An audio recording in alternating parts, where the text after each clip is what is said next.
What is going on, guys? It's the Pokebros here, and I'm Angel, and today we're going to be continuing on how to create a Pokemon deck. Sorry, there's just, if I put the cards here, there's a glare. So in this video, it's going to be a little more advanced on how to make your deck the best it can be, so on how to apply strategies, etc.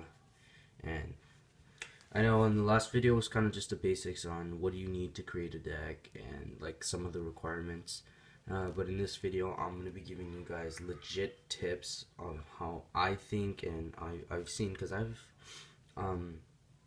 actually play a lot of PTCGO and I've been to tournaments and I've seen a lot of good decks. I've seen a lot of good strategies here and there. So let me just move this to the side. That glare. Hold up.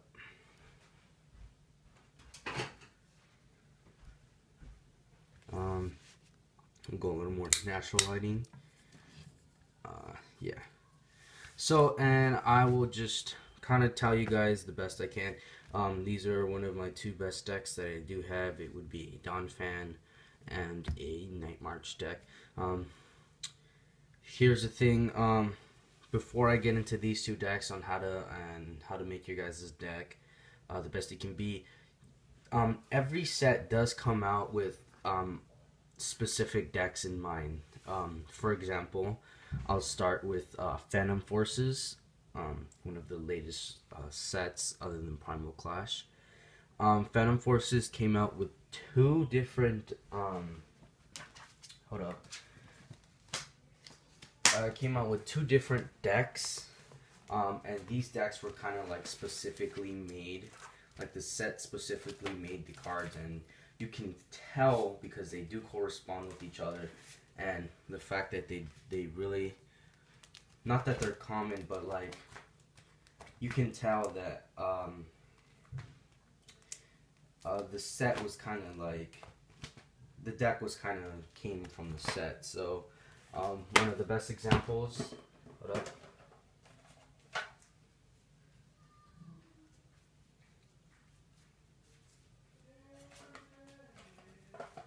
If I can find it, here it is. One of the best examples would be Dialga Bronzor with Aegislash. These are all Phantom Forces card. This is just a pre-release promo because I actually don't have a legit Bronzong. All three of these cards came in the same set. All Phantom Forces. It's not focusing. You can kind of see that it's all from Phantom Forces though. Maybe if I add some lighting. No. Yes. No.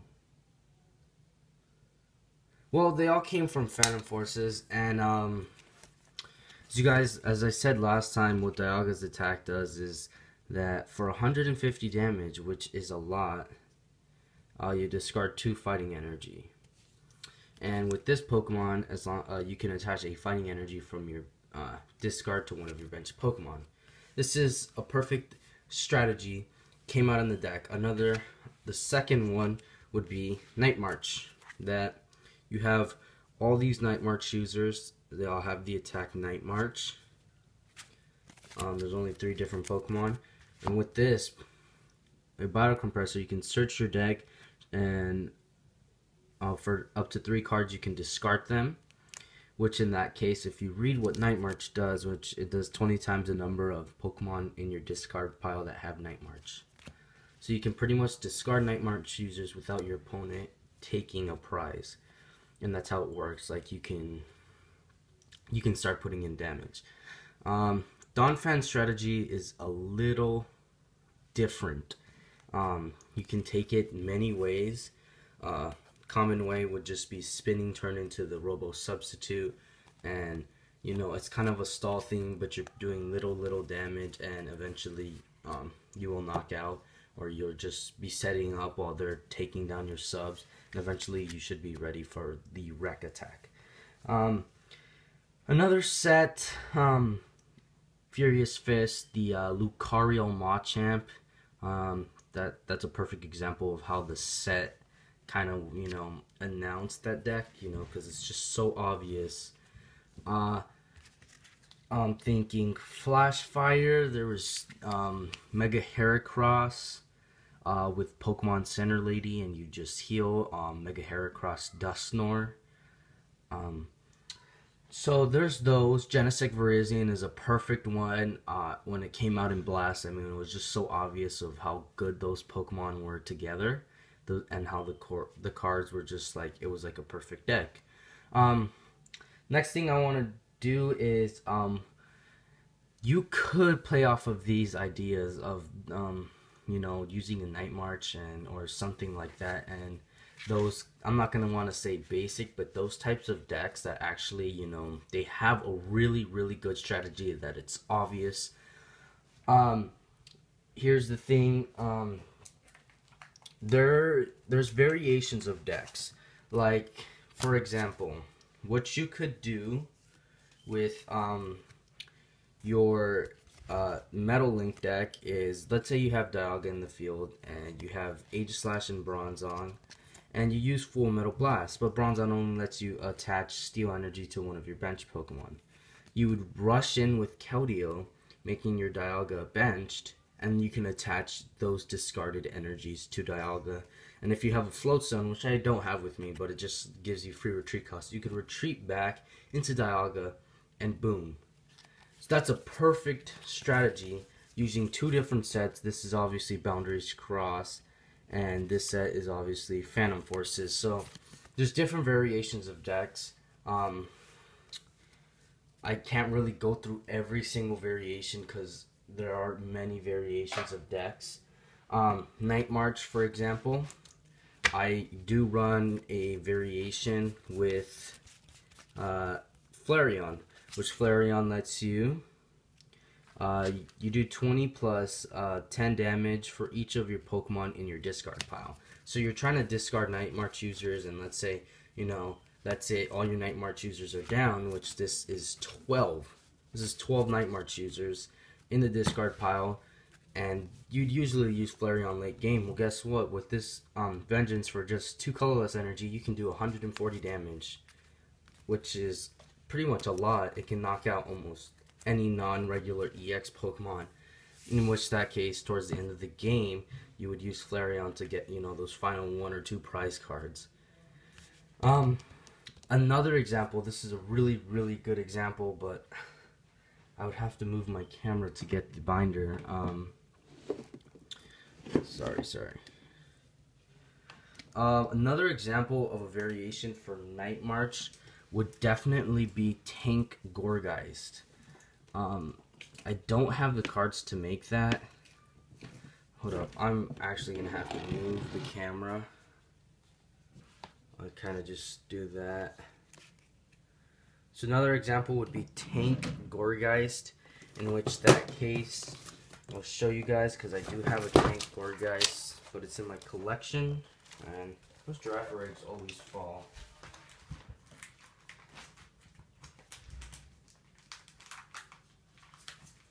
Okay. Let me just reopen this back and put this back in. Okay. So another example would be Tank Gourgeist. As you guys can see, if this Pokemon has any grass energy to attach to it, its maximum HP is 200. So it doubles. What do you do with this? Alright. So you change up the game. You only need, you're only going to attack with Pumpkaboos and Gourgeist. All of these go straight into the discard. This is a really good example. I'm really glad I chose this, because now there's going to be so many different variations of this deck. So what you do is you evolve, you attach a grass energy, you have a Tank Gourgeist on your field. With the Celebi EX, you're allowed to use any of your attacks from your pre-evolution Pokemon as long as you have enough. Well, this is 3 colorless, so all you got to do is attach a grass energy and a double colorless energy. Or better yet, if you have a Dimension Valley, which I do have one here, all your psychic Pokemon attacks cost 1 colorless less. So for just one grass energy, maybe you run 0 psychic energy, because you really don't need psychic energy unless you're gonna Horror Note. For just 2 grass energy, you can Night March while having 200 HP. And you could have a Virizion EX, which allows any of your Pokemon that has a grass energy cannot be affected by special conditions.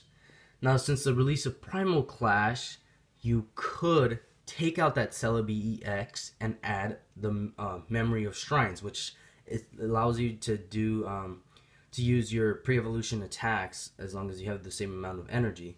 The only thing is that you couldn't run Dimension Valley, so you'd have to attach a grass energy and a double colorless energy. So there's already so many variations of Night March, yet alone there's already variations of a Tank Gourgeist deck, which is still under the same Night March deck. So, I mean, that's just something to think about it. If you're going to run a deck, you just have to use strategy. You could always do different variations as long as the strategy does work.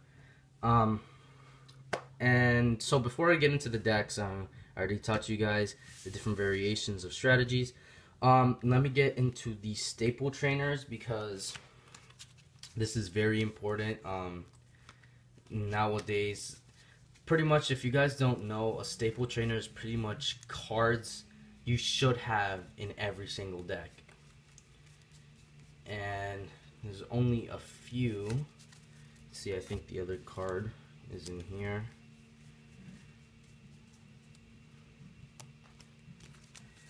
Okay.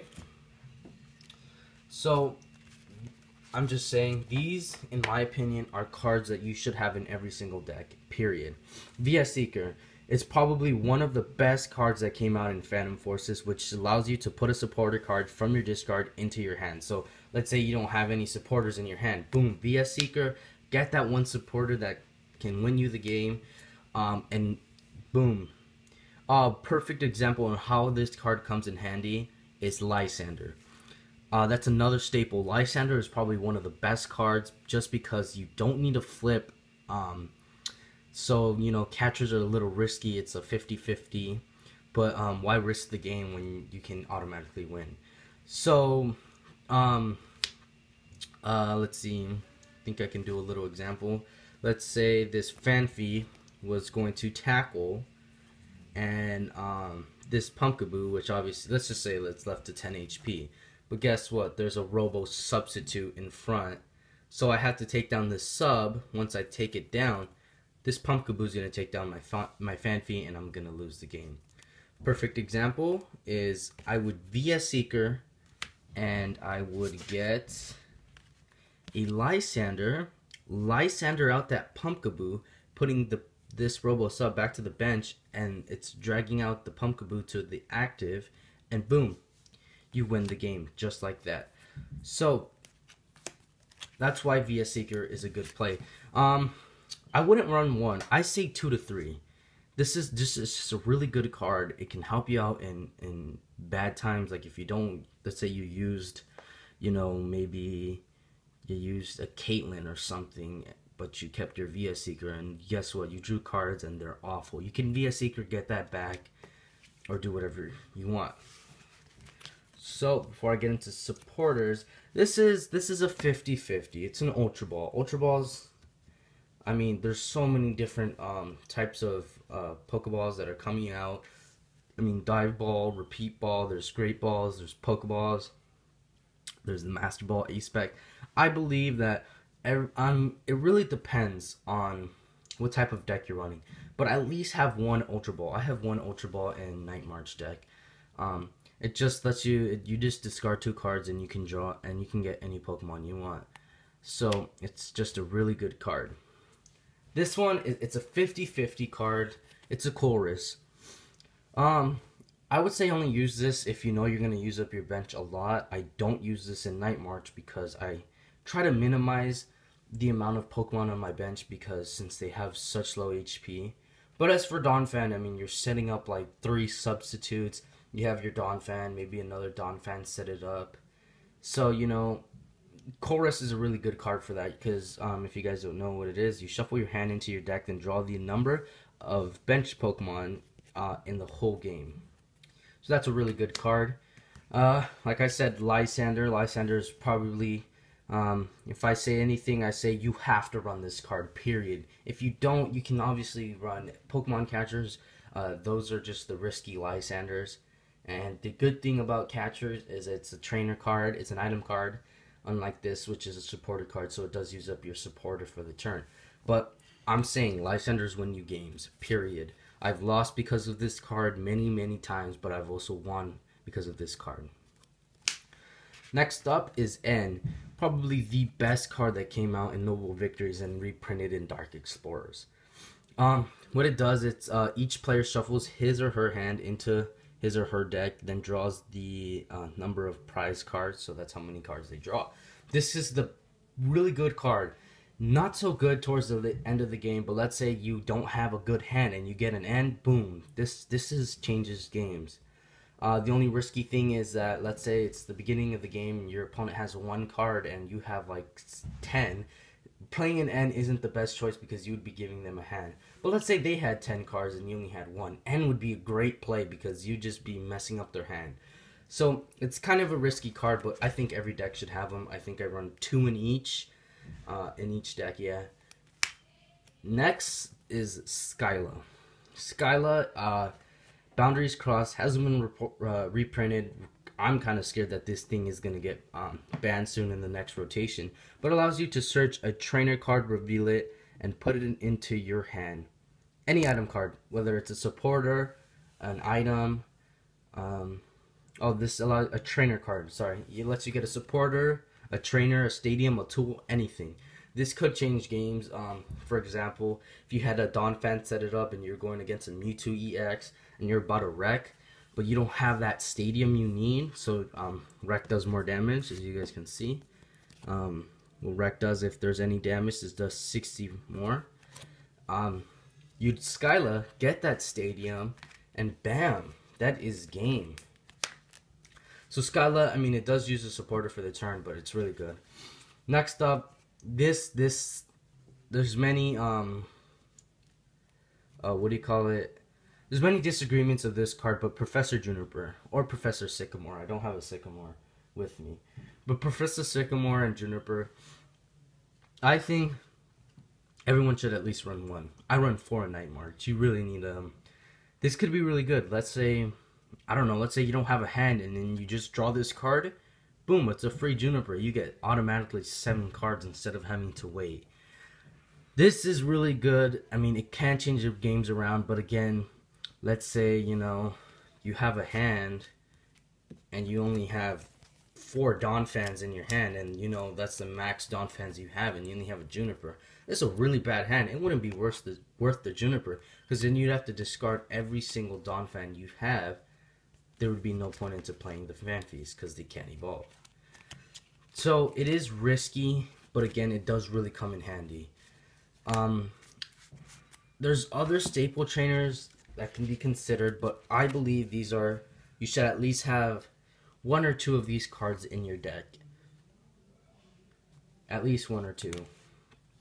And they're pretty good. Again, if, like I said last video, items are pretty much what win you the game. If you don't run a lot of items, I don't want to be mean or anything, but I don't think you can really win. There's obviously, you would be using different items, different types of decks. Let's say, for instance, you're running a Blastoise deck. You would obviously want to run some rare candies, because that's kind of what you need them for. Rare candies are pretty good cards in those types of decks, and they do help you out. So, I mean, if you do guys have any questions, I'm not going to end the video right now. I'm going to just get into the decks, and then that would be it. But if you guys have any questions for your decks, please comment. I will reply. That's kind of what I want to do. I want to help you guys, you know, build your decks and, you know, give some tips. I won't be mean. But I really only making these videos because I see a lot of Pokemon. I mean, a lot of PokeTubers or Pokemon fans that really do love collecting the cards, but, you know, and then eventually they do want to play, but, you know, I'm not saying they make bad decks, but, you know, their decks doesn't have the best strategy and they just want to use nothing but power to try to win the game. Which in that case, that can actually work. Lucario Machamp is a really good example of power, but I mean, there's still strategy behind it because Machamp lets your fighting Pokemon do 20 more damage, so that Lucario does put in work. So other than that, the last thing I want to say is balance your Pokemon. If you're doing evolution lines, obviously your Pokemon is going to be pretty big. I say your Pokemon and energy should be about balance. There are a bunch of exceptions, but if you're going to do just like a common regular deck, I have more energy than Pokemon. Obviously, if I count them right now, so 1, 2, 3, 4, 5, 6, 7, 8, 9, 10, 11, 12, 13 Pokemon. And 1, 2, 3, 4, 5, 6, 7, 8, 9, 10, 11, 12, 13, 14 energy. So just off by a card. And obviously, all these items, because I'm telling you, items do put in, they pretty much help you out. They help you set up, they help you win the games. Hypnotoxic Laser, for example, you know, you get that poison, and you know, there's a big exception, Night March. So I run 1, 2, 3, 4, 5, 6, 7, 8, 9, 10, 11, 12, 13, 14, 15, 16, 17, 18, 19, exactly 20. But I'm not going to be using all of these because this is pretty much all will be going in the discard because of the battle compressor. So I probably only use about 4 Night March users with Mew. He probably will get discarded. I probably only use this many Night March users. Obviously Mew, both Mews. But this is, I mean, if you add this up, this is 6 prizes. This is pretty much all I'd attack with, unless I have Flareon. Mr. Mime, I would only use if I know the deck snipes. So if I'm going against a Landorus, I would obviously place him down. But if I'm not going against a sniping deck, there's no point in placing them down. I just discard them. Sigilith, if I'm going against an all-EX deck, such as Genesect Furizion, I'd use them. But that's pretty much it. You want to balance out. Another tip I want to give for you guys is if you guys are going to run multiple types, run Professor's Letter. It's a really good card. I think I do have, no, I don't run it in this deck. I actually took it out because I run Energy Retrieval. Run Professor's Letter if you're running multiple types. It just allows you to get 2 basic energy, any 2 basic energy, and into your hand. If you're going to be running evolution lines, you can obviously run Evo Sodas, which just lets you evolve your Pokemon without you actually having to have the Pokemon in your hand. But as you guys can see, because I'm getting a little distracted, that's how many items I run. That's a lot. Well, obviously this deck is going to be almost even if I add the energy to this side. It would be almost about even, but I say your items should take a majority of your deck, period. That's one of the best strategies because item cards really just help you accelerate, give you energy acceleration, let you set up faster, and period. So I do just want to go, I don't want to make this a 30-minute video, but I'm just going to be showing you guys the strategy of these 2 decks. So I'll start with Donphan first, and then I'll get into Night March. So let's say we have a Donphan, and 2 subs. It's a really good example. Let's say I just have a strong energy in my hand, and a Karina. So they decided to go first, and then I'm like, okay. 1, 2, 3, 4, 5, 6, and let's say I just have a Donphan in my hand. So it's my turn. Let's say I draw a card and I get, I don't know, we'll just say I get a VS Seeker. Not the best hand, but it could work. So I attach a strong energy. I'd Karina, get another Donphan, and maybe I just get a Muscle Band. So Karina goes into the discard. We'll just say this is discard. Well, I'll attach this Muscle Band, and well, I'll VS Seeker, get my Karina back, because you know I don't have a support or anything. So then I'll tackle. Instead of tackling for 10, this is an extra 20, so tackle for 50. So they end their turn. Let's say they attack me for about 20. Well, guess what? I'll draw my card, and let's just say I get an energy. So I'll evolve, attach that. Karina getting, well, let's say they have an EX. I'll get a Halucha, and maybe just another muscle band. So then I'll bench my Halucha, attach this muscle band, spinning turn for 80 into my Robo Substitute.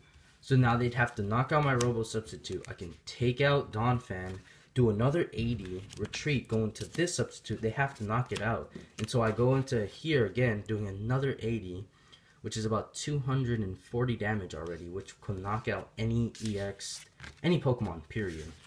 Even a Wailord EX. So you guys can kind of see the strategy of that. And last but not least, Night March. You never run Litwicks, period.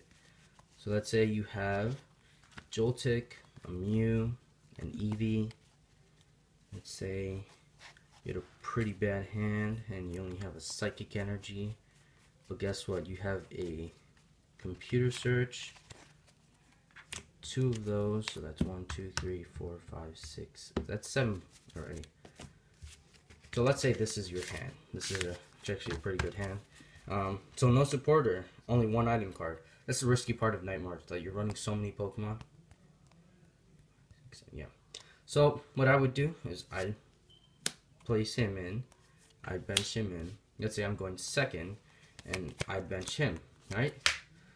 So they do, and they set up. Let's say they don't get an N, and it's my turn, right? So let's just say I draw, and I get a Dimension Valley. Bang. Good hand. So I place down my Dimension Valley, attach a Psychic Energy, Computer Search out these 2 Lampins, which is already Night March users. And Lampins you only run just to get them in the discard. You never use Litwicks or Lampins. You don't even run Lampins in the deck. I Computer Search for a Juniper. Another good reason why it's good. Juniper allowing me to draw another 7 cards, which is just amazing. And let's just say I pull something like this. So I draw my 7 cards. 1, 2, 3, 4, 5, 6, 7. Put that down. And let's just say I draw an energy. Okay. So let's say these are the 7 cards I drew, right? I can attach, so this is already in the discard, this is in the discard. I'll kind of move this to the side to show you the discard pile. I'd attach this. I can't attach an energy, but guess what? I did get a Battle Compressor, in which I can Battle Compressor out another 3 additional Pokemon, being those 3. So I can Night March for 1 energy because of Dimension Valley and this Joltik. And I'm doing 1, 2, 3, 4, 5. I'd be doing 100 damage in my first turn.